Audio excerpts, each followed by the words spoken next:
भारतीय राष्ट्रीय आंदोलन इंडियन नेशनल मूवमेंट। इसमें हमारा पहला पार्ट है पूर्वी भारत के प्रमुख विद्रोह।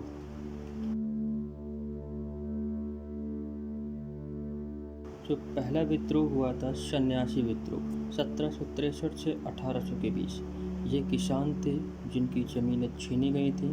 किसानों की बढ़ती दिक्कतें, बढ़ते भू राजस्व और 1770 के बंगाल के अकाल के कारण कई पदच्युत छोटे जमींदार, सेवानिवृत्त निवृत्त सैनिक और गांव के गरीब लोग इन सन्यासियों और फकीरों के दल में शामिल हो गए। ये बिहार और बंगाल के 5 से 7 हज़ार लोग का दल बनाकर घूमते थे और आक्रमण की गुरिल्ला तकनीक अपनाते थे।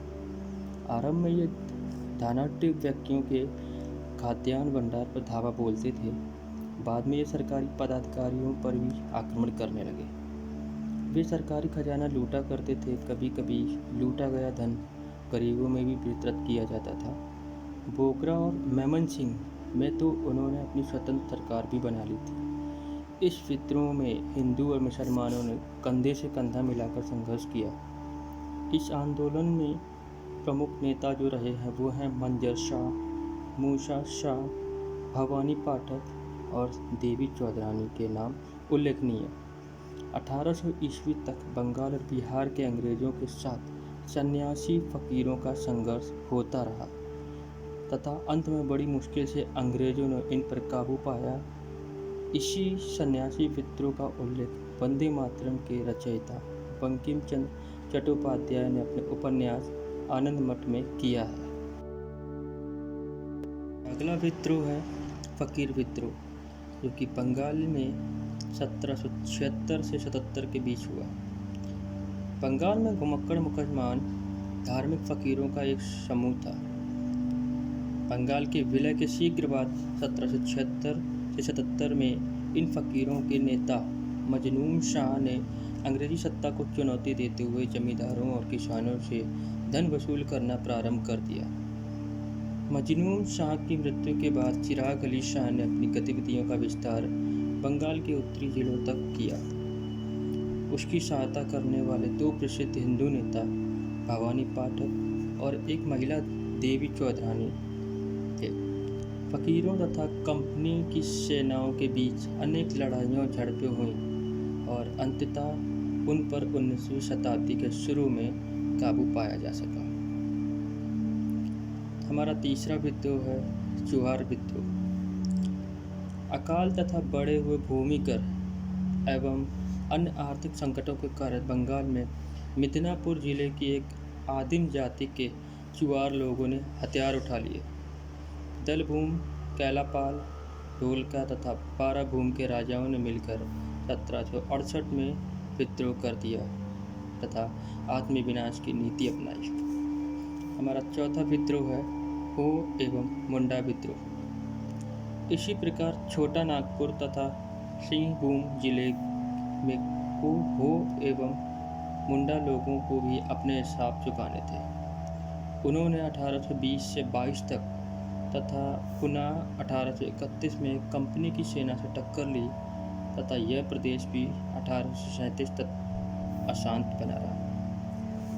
हमारा पांचवा विद्रोह है कोल विद्रोह, जो कि 1831 में हुआ था।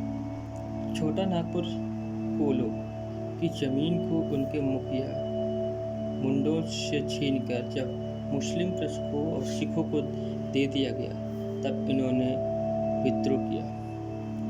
कोलों का नेतृत्व सुरगा और सिराय ने किया। हमारा अगला विद्रोह है संथाल विद्रोह। राजमहल जिले में सिंधु तथा कांडू के नेतृत्व में संथाल लोगों ने पुलिस का दमन, भूमिकर, दुर्व्यवहार तथा जमींदारों और साहूकारों की वसूलियों के विरुद्ध अपना रोष प्रकट किया। 1856 में स्थिति पर काबू सरकार ने संथाल परगना बनाकर शांति स्थापित की। अगला विद्रोह है अहोमों का विद्रोह। असम के कुलीन वर्ग के व्यक्तियों ने कंपनी पर बर्मा युद्ध के समय किए गए वायदे से मुकरने का आरोप लगाया और साथ ही जब अंग्रेज लोगों ने अहोम प्रदेशों को अपने साम्राज्य में मिलाने का प्रयास किया तो 1828 ईस्वी में गोमधर कुंवर के नेतृत्व में अहोमों ने विद्रोह कर दिया, पर अंग्रेजी सेना के सामने शीघ्र उन्होंने समर्पण कर दिया। हमारा 7वां विद्रोह खासी जाति का विद्रोह। ननकलों के राजा तीरथ सिंह ने अपने राज्य में विदेशी हस्तक्षेप का विरोध किया तथा गारो, खाम्पटी तथा सिंहपो लोगों की सहायता से विदेशी लोगों को निकालने का प्रयत्न किया, लेकिन 1833 में सैन्य बल से इसे दबा दिया गया। हमारा अगला विद्रोह है पागलपंथी विद्रोह। 1813 से 1833 के बीच चला था।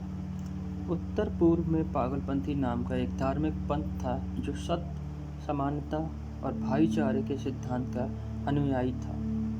उत्तर पूर्व क्षेत्र में बहुत से हिंदू, मुसलमान और गारो तथा हैजांग आदिवासी इस पंथ के अनुयायी बन गए। फिर 1813 में पागलपंथियों के नेता टीपू के सशक्त अनुयायी को संगठित किया और काश्तकारों को जमींदारों के विरुद्ध भड़काकर उनके गढ़ों पर आक्रमण किया। 2 दशकों यानी कि 1813 से 1833 20 साल तक पागलपंथी अंग्रेजी सत्ता की अवज्ञा करते रहे।